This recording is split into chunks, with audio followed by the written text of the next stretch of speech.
अब हम लोग बात करते हैं सेकंड जनरेशन ऑफ कंप्यूटर्स की। सेकंड जनरेशन ऑफ कंप्यूटर 1959 से लेकर के 1965 तक इसका काल माना जाता है। यानी कि 1959 से 65 तक जो कंप्यूटर बने या यूज हो रहे थे, उन कंप्यूटर्स को हम कहते हैं सेकंड जनरेशन ऑफ कंप्यूटर। और इस जनरेशन के कंप्यूटर और पुराने जनरेशन के कंप्यूटर में एक अभूतपूर्व चेंज देखा गया, एक बहुत बड़ा चेंज देखा गया जिसने टेक्नोलॉजी को आई एम सॉरी बिल्कुल ही बदल के रख दिया। हमने बताया कि अभी हम जब पुराने कंप्यूटर्स की बात कर रहे थे तो वहां पे यूज कर रहे थे वैक्यूम डायोड्स एंड वैक्यूम ट्रायोड्स, है ना। वैक्यूम डायोड्स और ट्रायोड्स के जगह ले ली सॉलिड स्टेट डिवाइसेस ने।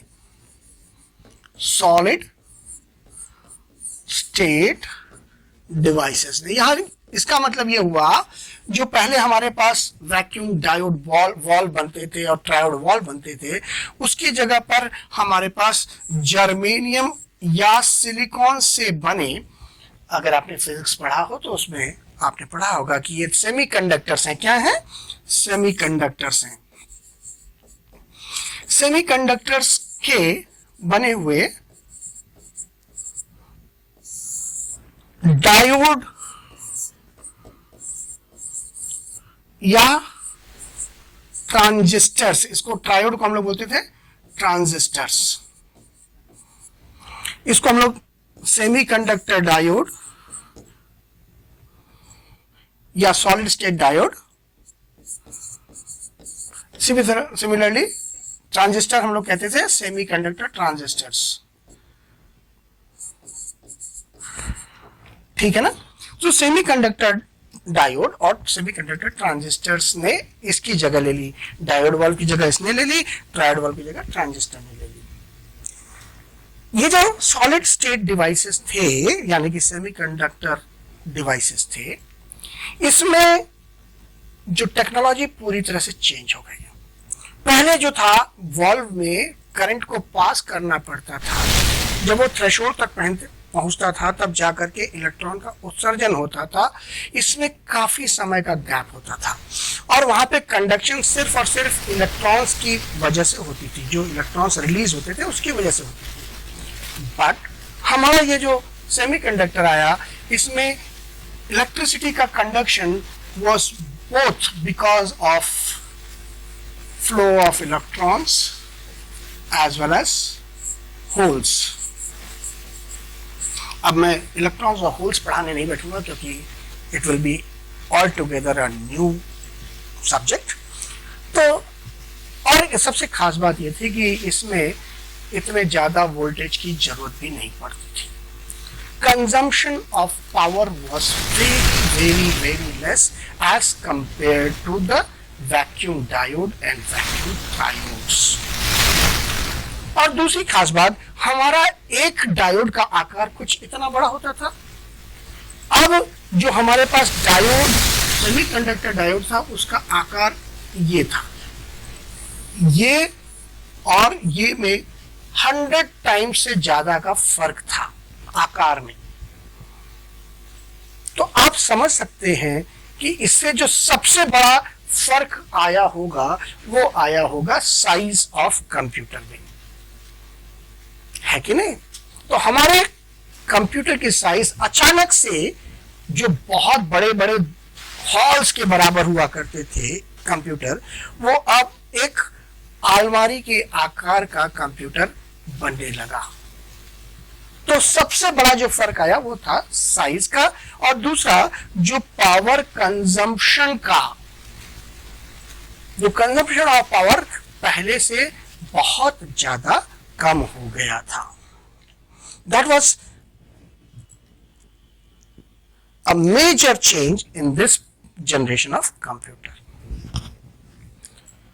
और इसको अलग से यहां पर बहुत ज्यादा, जितना वो गर्म करता था, गर्मी जनरेशन करता था, ये उतना ज्यादा हीट जनरेशन नहीं, यहाँ पे भी हीट जनरेशन होता है, but it is negligible in comparison to that diode valve and triode valve. तो the transistors and diodes were very small in size and they were very less costly as compared to the diode valve and triode valve. इनके cost भी उससे काफी कम होते थे. तो अचानक ही size भी कम हो गया और उसका पावर कंजम्पशन भी कम हो गया, उसका हीट जनरेशन भी कम हो गया और उसके साथ साथ कंप्यूटर का कॉस्ट भी कम हो गया. एक चीज और कम हुई, वो थी उसके फेलियर का रेट. जो हमारे ट्रांजिस्टर्स हैं और डायोड हैं, semiconductor diode and semiconductor transistors हैं, ये भी खराब होते हैं, बट उतना फ्रीक्वेंटली नहीं होते जितना कि आपका डायोड और ट्रायोड वॉल्व हुआ करता था.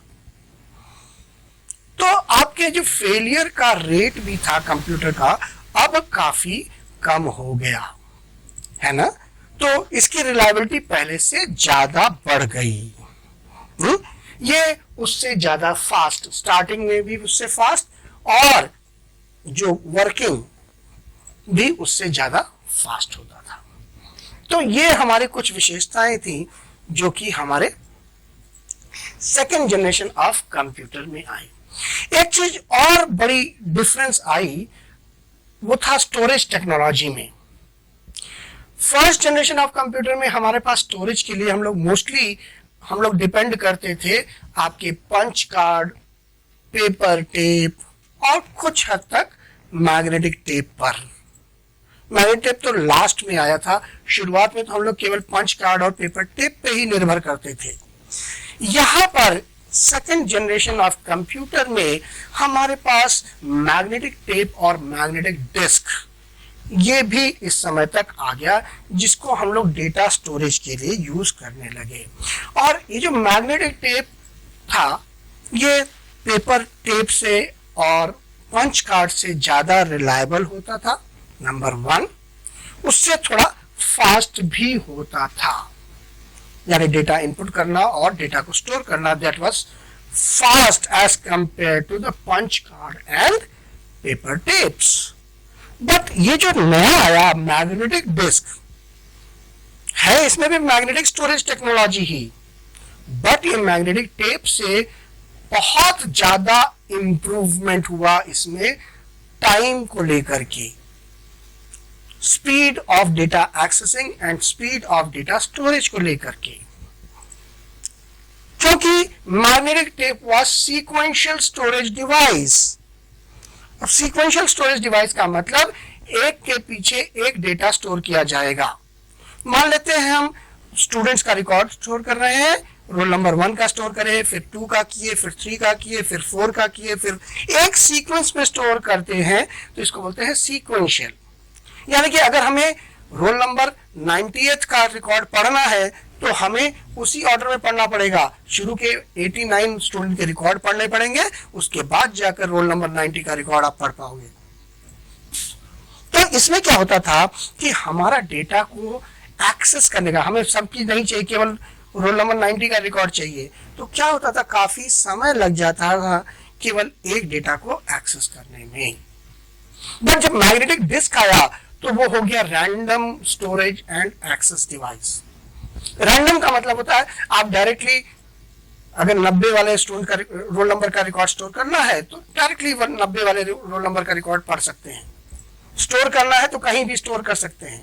उसके लिए एक सीक्वेंस में स्टोर करना, एक सीक्वेंस में रीड करना आवश्यक नहीं है. तो ये जो मैग्नेटिक डिस्क आया, इसने डेटा स्टोरेज को भी फास्ट किया और ये आपकी मैग्नेटिक टेप की तुलना में बहुत बहुत फास्ट, ज्यादा फास्ट हुआ करता था. तो ये हमारा एक बहुत ही बड़ा इंप्रूवमेंट हुआ सेकेंड जनरेशन कंप्यूटर में. अभी तक जो हमने बात की वो हार्डवेयर से संबंधित बातें की. अब जरा सा सॉफ्टवेयर की बात भी कर लें. ये जो सेकेंड जनरेशन का कंप्यूटर है, इसमें हमारे पास असेंबली लैंग्वेज और हाई लेवल लैंग्वेज दोनों ही आ गया। जरा सा हम आपको ओवरव्यू दे दें असेंबली लैंग्वेज और हाई लेवल लैंग्वेज के बारे में। देखिए, हमने बताया कि फर्स्ट जनरेशन ऑफ कंप्यूटर में हमें जो भी इंस्ट्रक्शन देना होता था वो मशीन लैंग्वेज में देते थे। फॉर एग्जाम्पल, मुझे एक इंस्ट्रक्शन देना है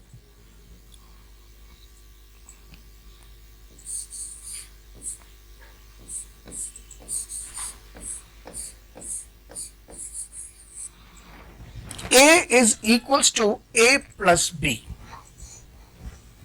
जो मैथमेटिक्स के स्टूडेंट होंगे बड़े भली भांति समझ रहे होंगे कि इसका मतलब हुआ हमें A की वैल्यू को और B की वैल्यू को ऐड करके दोबारा किस में स्टोर करना है, A में। इसका मतलब ये हुआ, मान लेते हैं A की वैल्यू हमारा 5 है और B की वैल्यू हमारा 7 है, तो इसका मतलब ये हुआ A बराबर 5 प्लस 7, यानी कि अब A में हो गया 12। वेरी ऑब्वियस सी बात है।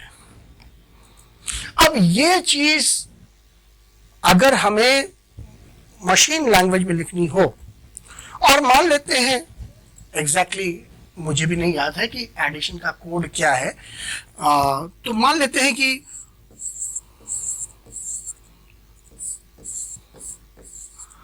ये कोड है फॉर एडिशन।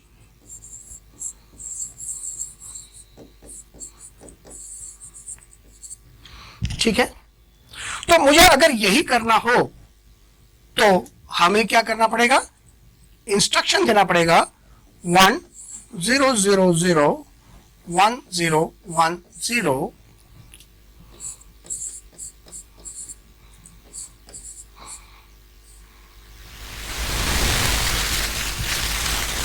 अब ये देखिए, ये कोड है, इसका मतलब हुआ ऐड, इसका मतलब हुआ एट एड्रेस,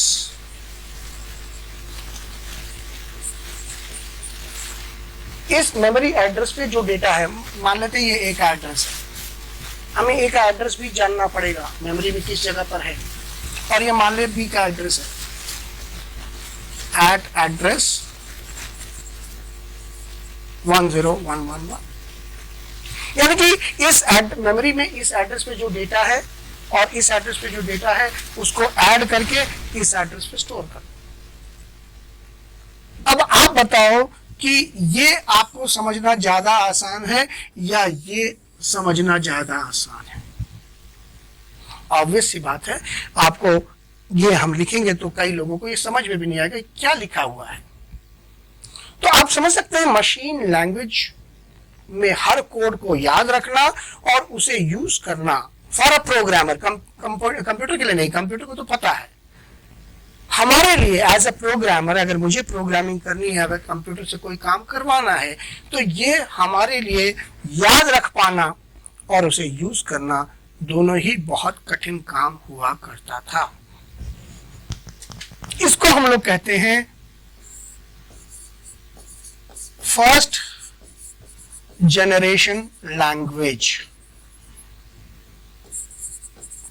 या 1GL, शॉर्ट में हम 1GL कहेंगे। इसी को हम लोग कहते हैं मशीन लैंग्वेज, इसी को हम लोग कहते हैं बाइनरी लैंग्वेज। जो कह लें बात वही हुई, मशीन कोड में सारा काम होता था। फिर जब भाषा का विकास हुआ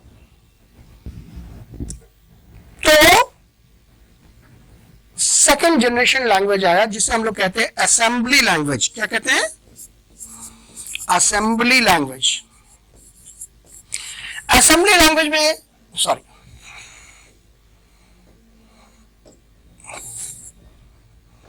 असेंबली लैंग्वेज में हम लोग करते क्या है,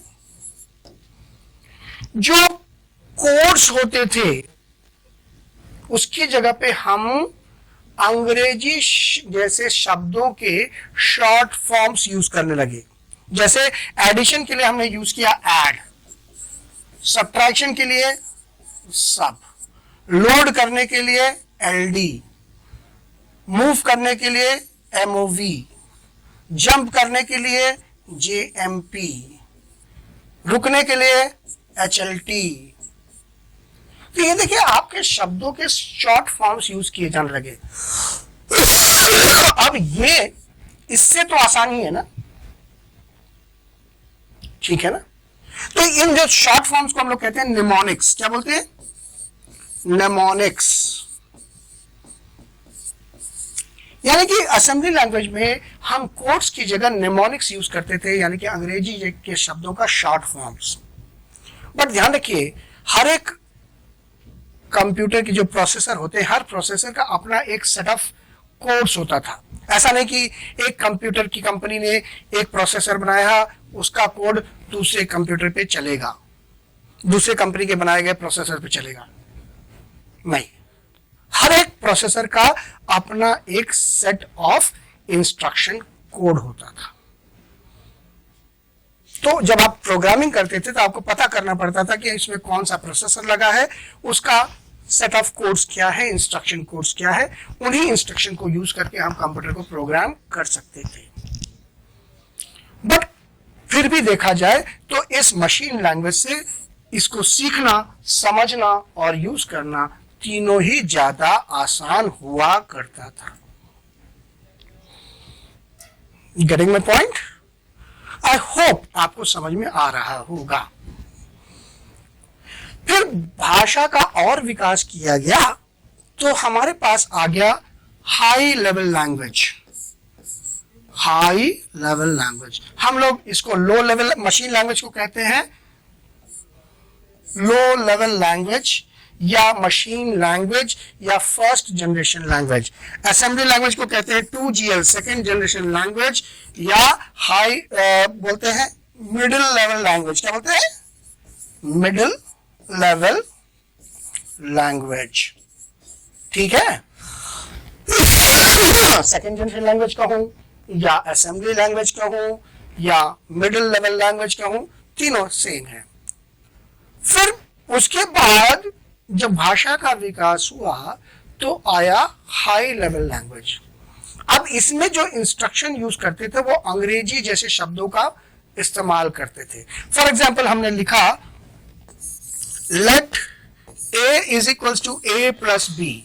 अब देखिए ये हमारे रोज की बोलचाल भाषा से बहुत मिलता जुलता है।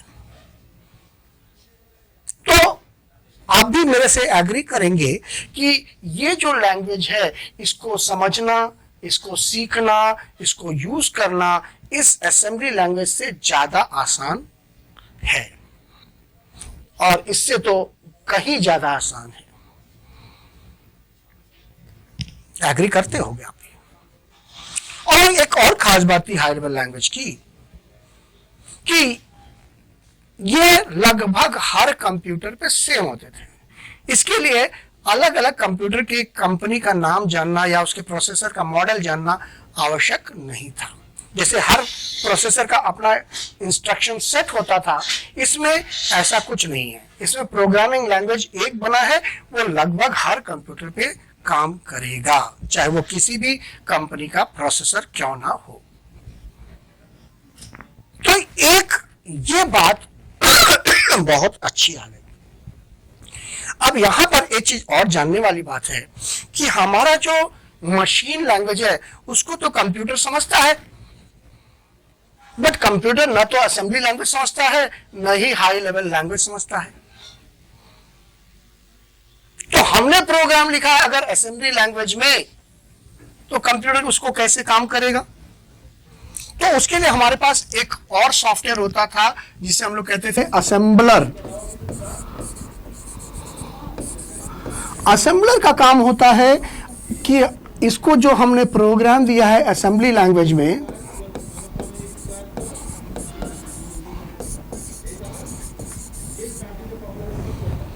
वो क्या करता था, इसको बदल देता था मशीन लैंग्वेज में।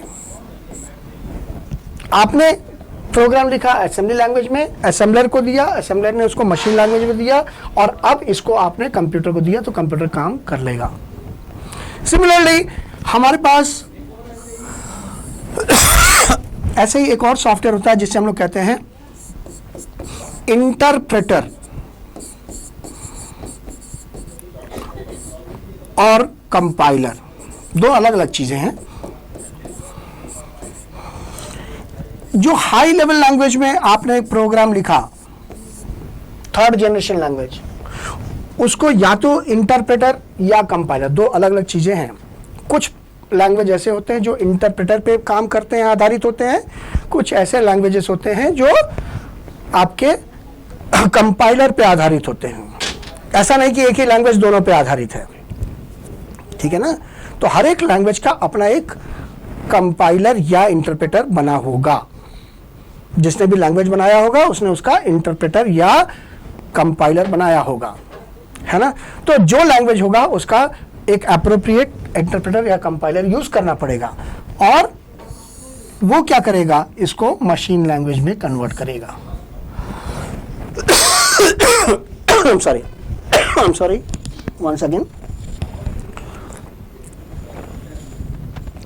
आई होप मेरी बातें आपको समझ में आ रही होंगी। तो ये लैंग्वेजेस का थोड़ा सा ओवरव्यू था जो मैं आपको बताना चाहता था। हमने बात की सेकेंड जनरेशन कंप्यूटर में हमारे पास हाई लेवल लैंग्वेज भी आ गया, असेंबली लैंग्वेज के साथ साथ हाई लेवल लैंग्वेज भी आ गया, जिस पे काम करना अब हमारे लिए और आसान हो गया। पहले बहुत ही हाईली क्वालिफाइड साइंटिस्ट ही इसको यूज करते थे कंप्यूटर्स को, अब एक उससे कम क्वालिफाइड व्यक्ति यूज कर सकता। ये लैंग्वेज जैसे फोर्ट्रान है, कोबोल है, ये हाई लेवल लैंग्वेज है। ये सब कैसे हैं examples of high level language. The computer used batch processing and multi programming operating system. अब जो हमारे पास कंप्यूटर थे सेकेंड जनरेशन के, इसमें बैच ऑपरेटिंग सिस्टम तो थे ही, साथ ही साथ मल्टी प्रोग्रामिंग ऑपरेटिंग सिस्टम थे, यानी एक साथ इसमें कई काम किए जा सकते थे। पुराने में केवल एक बार में एक काम, यहां पे एक साथ कई काम। ये एक साथ कैसे संभव होते थे, इसकी ये बाद की बात है, अभी हम उसको आपको बता के कंफ्यूज नहीं करना चाहेंगे। सही समय आएगा तो हम उसके बारे में भी चर्चा करेंगे। ऐसा क्लियर? तो चलिए हम जल्दी से इस जनरेशन ऑफ कंप्यूटर्स के सारे फीचर्स को एक बार समराइज कर लें। Main features of second generation computer क्या है? पहला, use of semiconductor diode and transistors.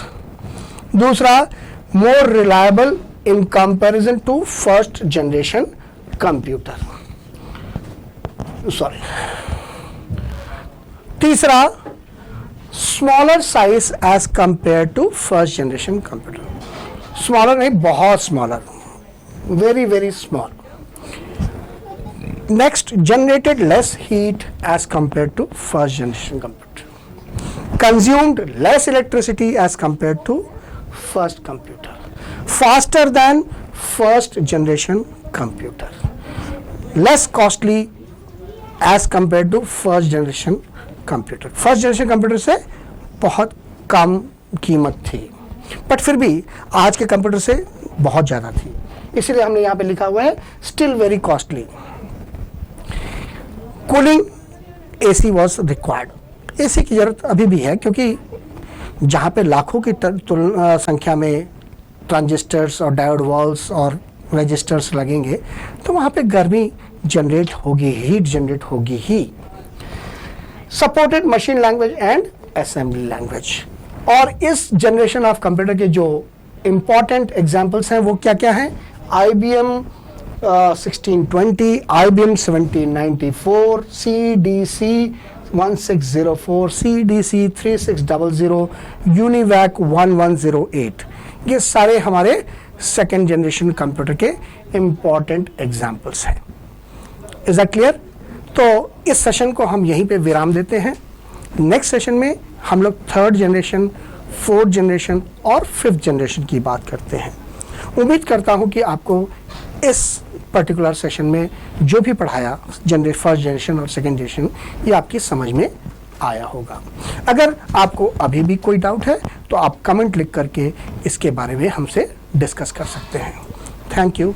जय हिंद, जय भारत।